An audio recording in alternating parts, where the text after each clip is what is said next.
प्यारे बच्चों, आज हम लोग हिस्ट्री का चैप्टर पढ़ेंगे। भारत में अंग्रेजी राज की स्थापना। हिस्ट्री को कहानी के रूप में पढ़ो और तो पढ़ने में बहुत ही मज़ा आएगा और उसके बारे में अच्छी तरह से समझ में आएगा। तो हम आप लोग को बताने जा रहे हैं कि भारत में अंग्रेजी राज्य की स्थापना किस तरह से हुई। तो इसको जानने के लिए किस तरह से ये अंग्रेज कहाँ के थे, यूरोप महादेश के। तो यूरोपीय कौन कौन कंपनियां भारत में आई, आज हम लोग देखेंगे कि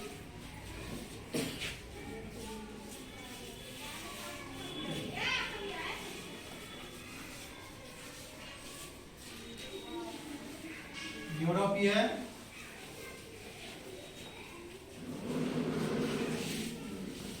कंपनी का आगमन,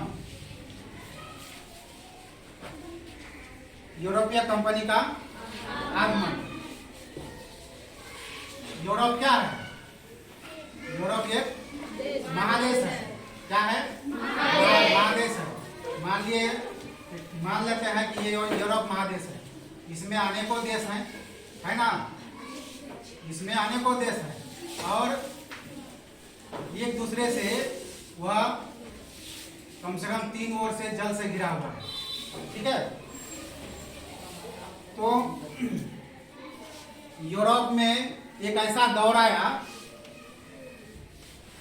कि वहाँ के लोगों में नकारात्मकता फैल गई थी, लेकिन फिर दोबारा एक दौर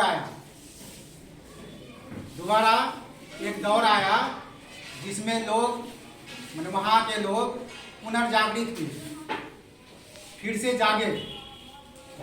जागे। मतलब वहाँ अच्छे वैज्ञानिक हुए, अच्छे समाज सेवी हुए और भी और क्षेत्र में अच्छे लोग समाज में हुए और वहाँ के लोग फिर से जागे, जिसको हम लोग क्या कहते हैं, क्या कहा जाता है उसको? पुनर्जागरण। क्या कहा जाता है? फिर से वहाँ के लोग जागे,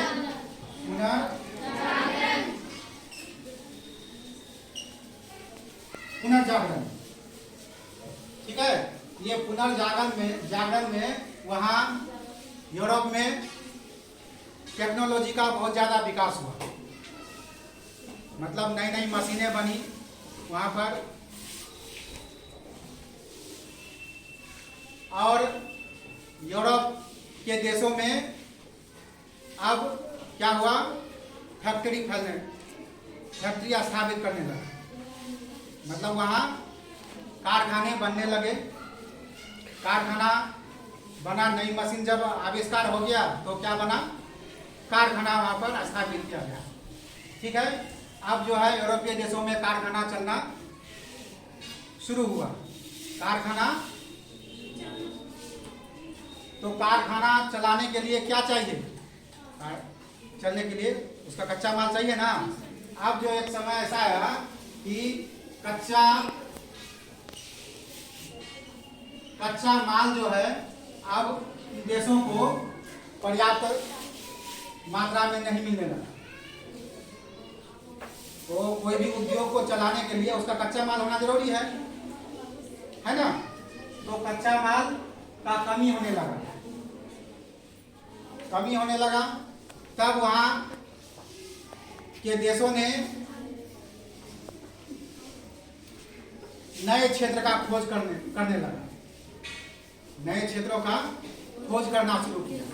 कच्चा माल की आवश्यकता को देखते हुए नए क्षेत्रों का खोज करना शुरू किया। ठीक है। तो नए क्षेत्रों का खोज करना शुरू किया। देखो किस तरह से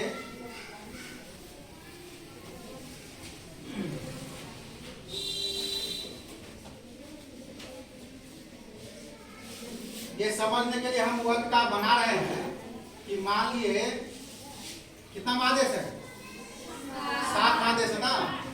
ये एक महादेश हो गया, एक यहाँ हो गया, मतलब ये नॉर्थ अमेरिका हो गया, ये साउथ अमेरिका हो गया। इसके बाद यहाँ क्या कौन महादेश है? यहाँ यूरोप है। यूरोप से जस्ट नीचे क्या है? अफ्रीका है। अफ्रीका के बाद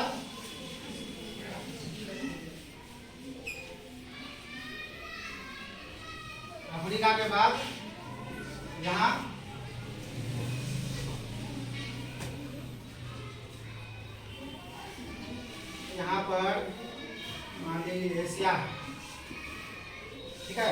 एशिया के जस्ट नीचे क्या है? ऑस्ट्रेलिया है। और यहाँ नीचे जो है ये क्या है? अंटार्कटिका है। 7 महादेश हुआ ना। यहाँ वर्ल्ड का मैप में यहाँ है ना, ये उत्तर अमेरिका हो गया, ये दक्षिण अमेरिका, ठीक है। और यहाँ यूरोप हो गया ऊपर में, और नीचे अफ्रीका, और ये एशिया हो गया। एशिया के नीचे यहाँ ऑस्ट्रेलिया, और यहाँ नीचे है क्या है? अंटार्कटिका। ये 7 महादेश हुआ ना। देखिए, मान लेते हम समझने के लिए इसको, ये क्या हो गया? उत्तरी अमेरिका, नॉर्थ अमेरिका हुआ, ठीक है। और ये साउथ अमेरिका, ये क्या हुआ? यूरोप हुआ, ये यूरोप। और ये अफ्रीका, ये अफ्रीका हुआ। और ये एशिया, ये ऑस्ट्रेलिया, ठीक है। और ये अंटार्कटिका।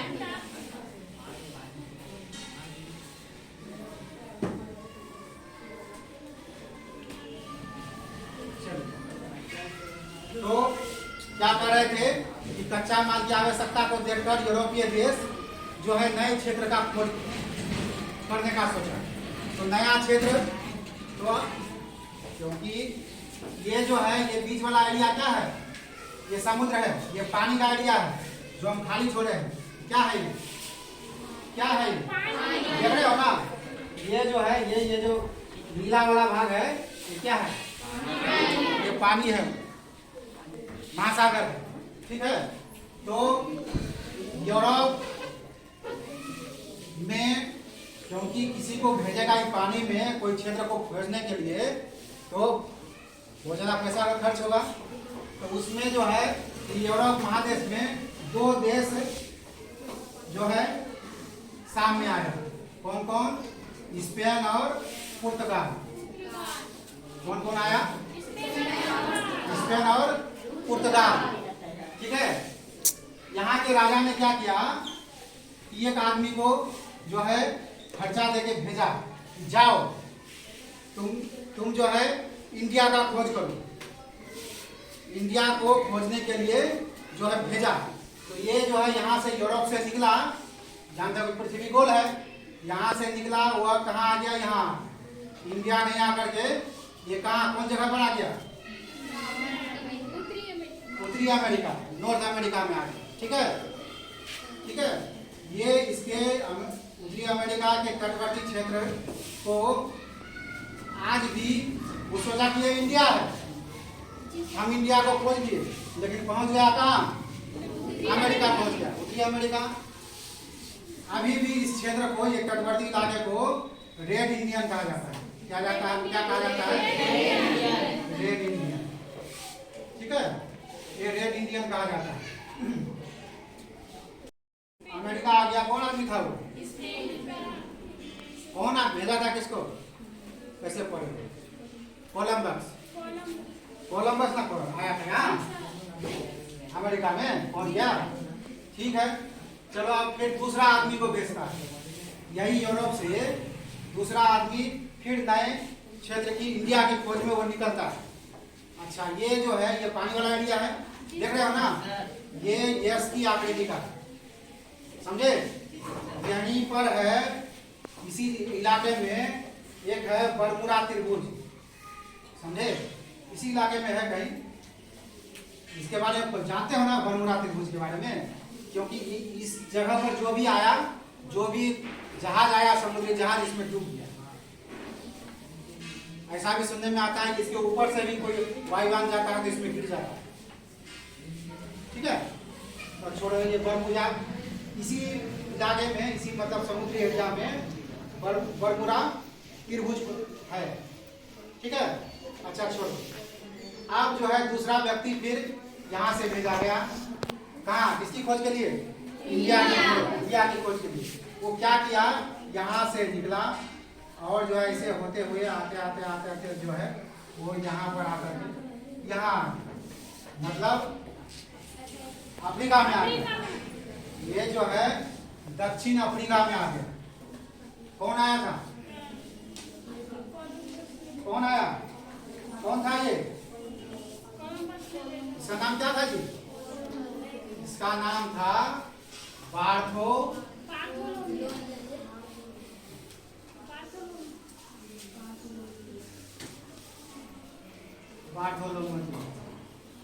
ये जो है यहाँ अफ्रीका पहुंच गया। ठीक है, और इस मार्ग का नाम उन्होंने क्या दे दिया? क्या नाम? इसी को पढ़े हो ना, क्या नाम है? आशा अंतरिक्ष। क्या नाम दिया? आशा अंतरिक्ष। इसी को कहा जाता है cap of good hope. Cap of good hope. ठीक है, इस मार्ग को, इस रूट को क्या नाम दिया गया? कैप ऑफ गुड होप, आशा अंतरिक्ष। ठीक है, और ये यहाँ आया कहाँ? दक्षिण अफ्रीका में पहुंच गए। तो इस मार्ग का नाम क्या पड़ा? आशा अंतरिक्ष, कैप ऑफ गुड होप। ठीक है, ये आ गया, समझ गए इसको? ये फिर यहाँ से वापस हो गया। फिर जो है यहाँ से अब तीसरा व्यक्ति निकलता है इंडिया की खोज में। तीसरा व्यक्ति यहाँ यूरोप से निकला। यह जो है ये यही मार्ग को पकड़ा और इसी मार्ग से होते हुए आगे गया। आगे चलते चलते जो है वो कहाँ आ गया? एशिया पहुंच गया। कहाँ पहुंच गया? एशिया पहुंच गया। क्या नाम था उस आदमी का? यहाँ जब एशिया के नजदीक में आया ना, तो यहाँ इंडिया के गुजराती लोग इनका कुछ हेल्प किए यहाँ पहुंचने में। ठीक है, समुद्री इलाके में। तो और यह जो है इंडिया पहुंच गया। कहाँ पहुंचा? ये तीसरा व्यक्ति कौन था? Vasco D gamma. ठीक है, ये वास्को डी गामा कब आया था? 1498 में। अब पहुंच गया कहाँ? एशिया मतलब कौन देश में? इंडिया पहुंच गया। इंडिया का कौन जगह में? कहाँ पहुंचा? हाँ, कालीकट। कालीकट कहाँ पर है? कालीकट कौन जगह पर है? केरल में है कालीकट। कहाँ है? केरल में है। और केरल को क्या कहा जाता है? क्या कहा जाता है? मसालों की नगरी। मसालों की नगरी कहा जाता है केरल को। ठीक है, तो ये वास्को डी गामा अब जो है इंडिया पहुंच गया।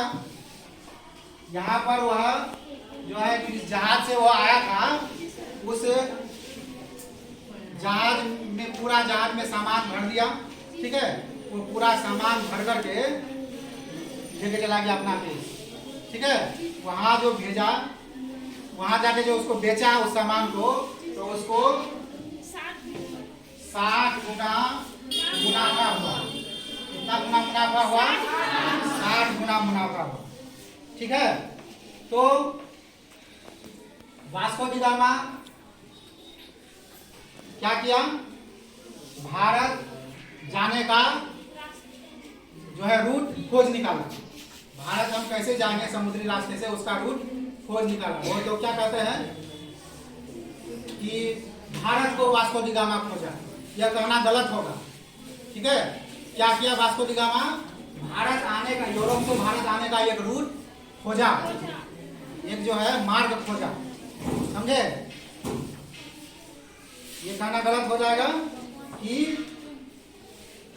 भारत को खोजा, क्योंकि भारत से जब व्यापार प्राचीन काल में भी होता था ना। आज से 5000 वर्ष पूर्व जो है भारत में से व्यापार होता था। वहां यहाँ पहले से लोग इंडिया को जानते थे। तो वास्को डी गामा क्या किया? ये रूट को खोजा। अब देखो ये नया रूट खोजा, ये खोजा ना। इससे पहले जो रूट था, कैसे इंडिया आता था वो देखिएगा। इंडिया वो कैसे आया इसको समझ गए?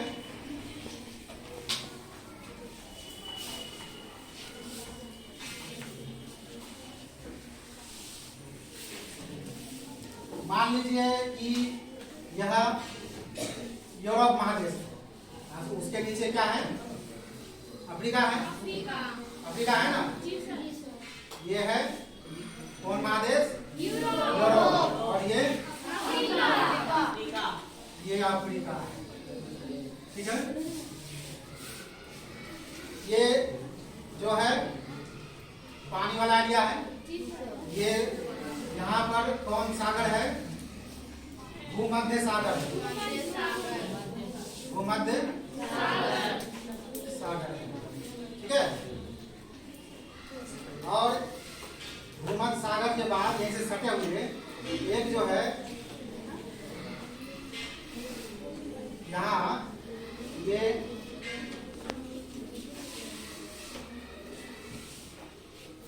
जो एरिया है, ये लैंड एरिया है।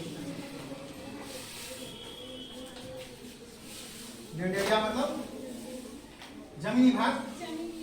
ये जमीनी भाग है यहाँ। ठीक है। उसके जस्ट बाद यहाँ जो है ऐसे करके यहाँ है लाल सागर। कौन सागर है? लाल सागर है। ठीक है। नक्शा में देख रहे हो? ठीक है ना। एक हम समझाने के लिए बता रहे हैं, यहाँ लाल सागर है। ठीक है। ये जमीनी एरिया, यहाँ पे पानी है, ये लाल। ठीक है। और ये फिर पानी वाला इलाका है, मतलब सागर है, लाल सागर है। ठीक है। तो पहले जो लोग यहाँ से निकलते थे अपने सामान को भर करके, चाहे जो भी साधन रहा हो, कुछ दिन या महीनों भर चले, ये पानी वाला एरिया को क्रॉस करके यहाँ आ गए। फिर जमीन वाला एरिया में आ गए। फिर यहाँ क्या किया? सामान को उतारा, फिर दूसरा गाड़ी में लोड किया, जो भी साधन रहा होगा उस समय, या बैलगाड़ी में लोड किया, ट्रक में लोड किया, जिसमें लोड किया हो। ठीक है। वो जो है ये जमीन वाला एरिया में आया। यहाँ फिर वहाँ सामान उतार के दूसरा गाड़ी में लोड किया, इसमें भी फिर कुछ महीना लग गया। ठीक है। यहाँ से फिर ये पानी वाला एरिया में आ गया, फिर दूसरा जहाज में लोड किया। ठीक है। यहाँ से फिर ये लाल सागर होते हुए ये हम आगे बढ़ते हैं। ये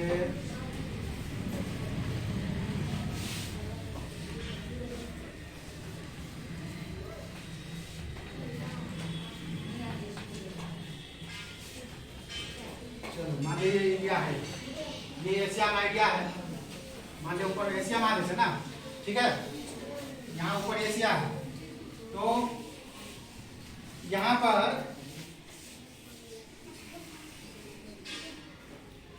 यहाँ पर ये जमीनी हिस्सा है। ठीक है। यहाँ भी जमीनी हिस्सा है। नीचे यहाँ जो है ये फारस की खाड़ी है। क्या है? फारस की खाड़ी। ये फारस की खाड़ी है। ठीक है। यहाँ नीचे हिंद महासागर है ना। तो यहाँ से ये फिर पानी से होते हुए ये ऐसे करके जो है यहाँ ऐसे करते जो है यहाँ ये इंडिया आता था। ये रूट था। पहले जो है जमीनी एरिया से क्रॉस किया, फिर पानी वाला एरिया में आया, फिर जमीन में आया, जमीन से फिर पानी में, फिर पानी होते होते जो है ये इंडिया आ गया व्यापारी लोग। ठीक है। तो व्यापारी लोग इंडिया आ गया। तो ये इसमें जो है सोच सकते हो कि इतना फिर पहले फिर पानी में चला, फिर जो है जमीनी एरिया में चला, फिर पानी में चला, फिर जमीनी एरिया में आ गया, फिर पानी में आया, तो इसमें कितना सामान टूटता होगा। चलिए फिर भी चल रहा था, यही मार्ग से पहले लोग जाते थे।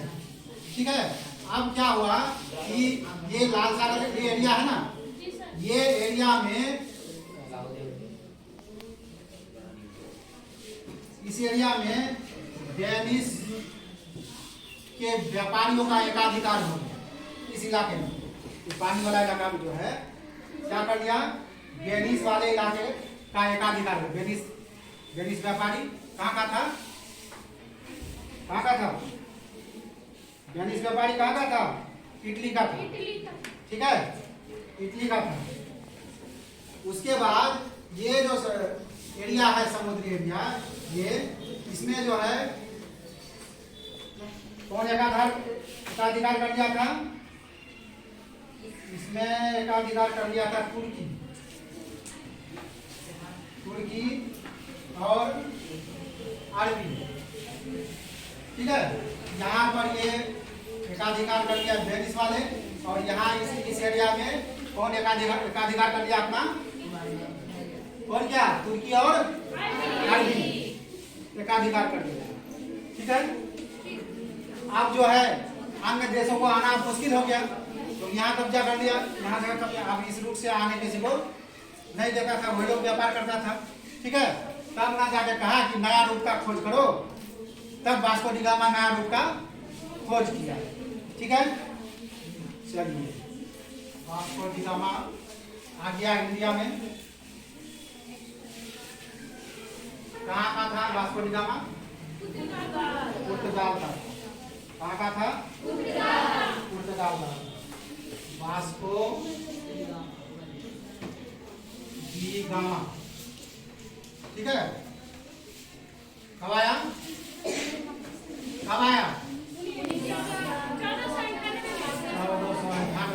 ठीक है, पुर्तगाली था ये। 1503 में जो है यहाँ इंडिया में अपना कंपनी स्थापित कर दिया। ठीक है, उस्ताद ऑफ इंडिया के नाम से जो है कंपनी स्थापित किया। ठीक है, तो पहला फ्रांस का पहला वायसराय बनकर के आया कौन, पढ़े हो ना, बताओ।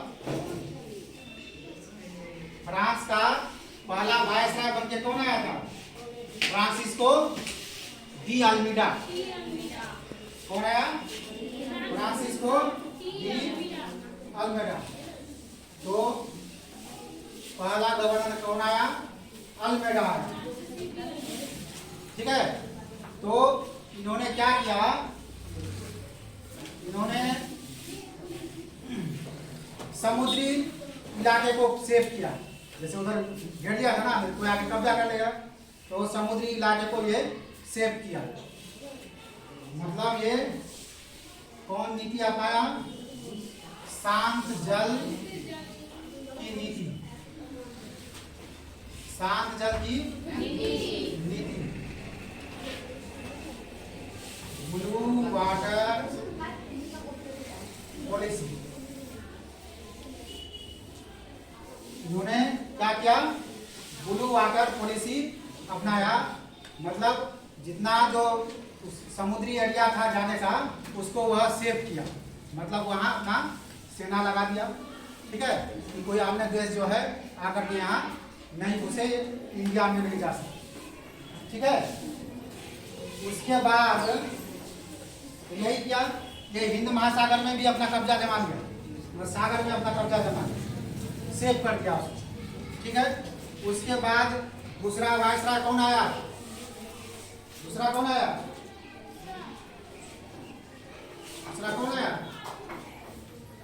अल्बुकर्क। कौन आया दूसरा, अल्बुकर्क। ये अल्बुकर्क जो आया, इन्होंने क्या किया, अब जो है ये तो समुद्री एरिया को सेव किया। अब अल्बुकर्क क्या किया,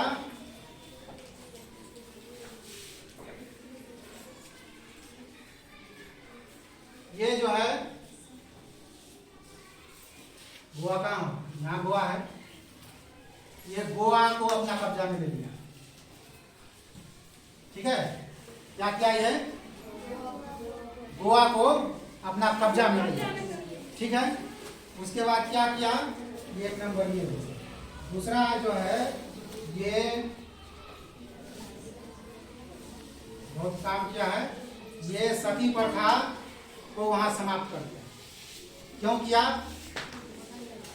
इंडिया वालों के लिए नहीं, वो अपने फायदे के लिए। वहां सती प्रथा का, वहां पुर्तगालियों का आबादी बढ़ाने के लिए जो है वहां सती प्रथा को समाप्त कर दिया। तो जिस महिला का पति मर जाता था तो विधवा से कोई भी इंडियन विवाह करेगा नहीं, तो विधवा से विवाह करने के लिए जो है पुर्तगाली उससे विवाह करेगा। कोई विवाह इंडियन करेगा नहीं, तो पुर्तगाली जो है उससे विवाह कर लेगा। इससे उसका जो है जनसंख्या बढ़ेगा। ये सोच करके जो है वहाँ सती प्रथा को गोवा में समाप्त करा दिया गया और विधवा से पुर्तगाली लोग विवाह करने लगे, मतलब शादी करने लगे। ठीक है, और इस तरह से वो अपना जनसंख्या वहां बढ़ाया। ठीक है, तो ये विधवा विवाह का शुरुआत किया। ठीक है, अब तीसरा आदमी कौन था? तीसरा वायसराय कौन आया? नूना डी कुन्हाम, ये तीसरा वायसराय है। ठीक है, नूना डी कुन्हाम। ये इन्होंने क्या किया,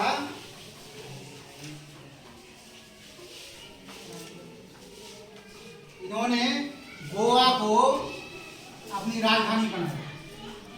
गोवा को क्या कर दिया? अपनी राजधानी बना दिया। ठीक है, उसके बाद दमन व दीव इस एरिया में होगा, यहाँ। ठीक है, दमन और दीव पर भी वो अपना कब्जा जमा दिया, कब्जा कर दिया। ठीक है, दमन और दीव पर अपना कब्जा कर दिया और यहाँ वो एक किला बनाया, मतलब सुरक्षा की दृष्टि से यहाँ पर किला बनाया और किला में वो तोप भी लगाया है। और देखो कितना दिन हो गया, अभी भी आज भी यह किला है, वहाँ तोप लगे हुए, अभी भी जैसा का तैसा है। देखो यहाँ समुद्र है, समुद्र से यह पानी से टच होता है, यह किला पानी से टच होता है। उसको तो मतलब कमजोर हो जाना चाहिए, लेकिन कमजोर नहीं हुआ, अभी भी है वह किला। ठीक है, तो नूना डी कुन्हा क्या किया, गोवा को पहले अपना राजधानी बना दिया। ठीक है, दमन और दीव को अपने कब्जे में ले लिया। ठीक है, तो समझ गए ना। अल्मीडा आया, वो क्या किया, पहले अपने समुद्री एरिया को सेव किया। ठीक है, उसके बाद आया अल्बुकर्क क्या किया, वह अब जमीनी एरिया को अपने अधीन में करना शुरू किया, गोवा को अपने अधीन में कर दिया। उसके बाद वहां पर विधवा विवाह को जो है प्रोत्साहन दिया। फिर उसके बाद जो है नूना डी कुन्हा आया, उन्होंने गोवा को अपना राजधानी बनाया और दमन और दीव को अपना कब्जा कर लिया। इस तरह से ये जो है पूरा मालाबार तट जो है इसके पुर्तगालियों के अधीन में आ गया। पूरा हिंद महासागर भी पुर्तगालियों के अधीन में आ गया। अब जो है क्या हुआ, आ गया अब कौन आ गया? पुर्तगाली के बाद कौन आता है? पुर्तगाली के बाद इसको याद रखोगे, DEF, ये पुर्तगाली हो गया, ये हो गया डच, ये इंग्लैंड, ये डेनमार्क और फ्रांस, ये क्रम है आने का। अब आया कौन आया? डच। ये डच कौन थे?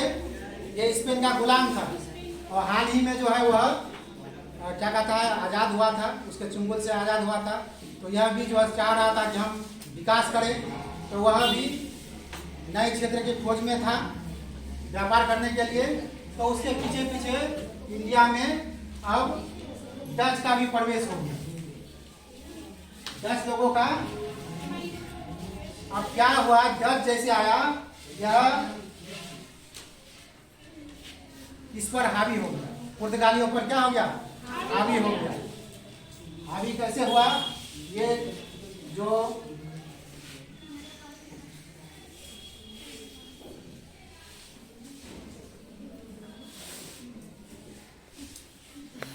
पूरा मालाबार तट का एरिया था, ठीक है, पूरा मालाबार तट को उन्होंने अपने अधीन में ले लिया, ठीक है। उसके बाद जो है ये श्रीलंका में मलक्का था, यहाँ श्रीलंका है, श्रीलंका है ना, और ये हरमुज वाला, ये तीनों क्षेत्र पर भी, ये मलक्का हो गया, श्रीलंका और हरमुज वाला, इस क्षेत्र पर भी क्या किया, डच वालों ने अपना कब्जा कर लिया, उससे छीन लिया, ठीक है। और एक मालाबार तट को भी वह क्या किया, डचों से छीन लिया, ठीक है। अब जो है ऐसे तो मानेगा नहीं अब, क्योंकि वो उससे पिछड़ रहा है, उसे पाएगा नहीं डर से। तो पुर्तगालियों ने क्या किया, एक चाल चला, पुर्तगालियों ने क्या किया, एक चाल चला। क्या चाल चला कि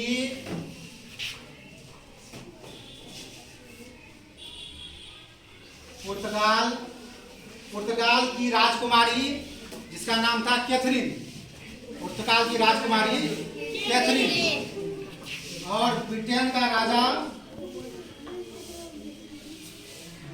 राजा से शादी करा।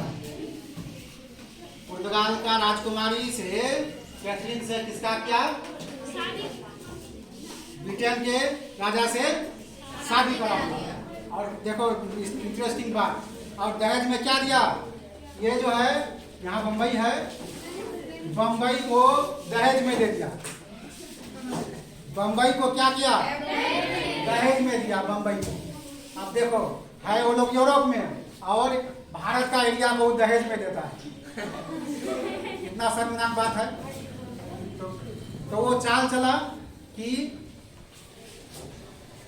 पुर्तगाली जो है दहेज में क्या किया, इंग्लैंड को बम्बई दे दिया, ये बम्बई दे दिया उसको, ठीक है, बम्बई को दहेज में दे दिया, बम्बई को दहेज में दे दिया। अब जो है ये तो राजा है यहाँ, वो तो आया नहीं, वो क्या किया, बम्बई को लीज में दे दिया। मैंने अंग्रेज व्यापारी था ना, आया था व्यापार करने के लिए, अंग्रेज व्यापारियों को लीज में दे दिया, मतलब भाड़े पर दे दिया उसको, इसका जो है इतना सालाना रुपया चाहिए, तुम उस पर अपना काम करो, ठीक है। तो इस तरह से वह डच को रोका। लेकिन अभी भी पुर्तगालियों के पास क्या क्या रह गया, गोवा रह गया, दमन और दीप उसके पास रह गया। अब तो उसका संबंध ही हो गया, ठीक है, पुर्तगालियों का वो रह गया, वो 3 क्षेत्र लेकर के।